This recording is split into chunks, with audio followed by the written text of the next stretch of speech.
ॐ श्री गुरुभ्यो नमः।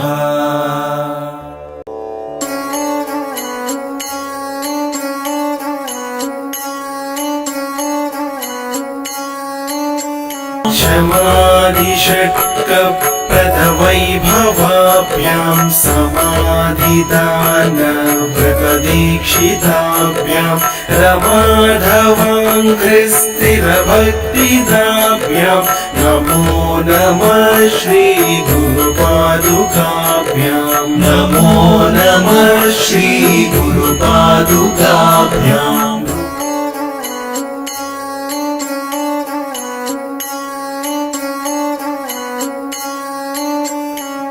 शमाधिषट्कप्रदवैभवाभ्यां समाधिदानव्रतदीक्षिताभ्यां रमाधवाङ्घ्रिस्थिरभक्तिदाभ्यां नमो नमः श्रीगुरुपादुकाभ्यां नमो नमः श्रीगुरुपादुकाभ्याम्।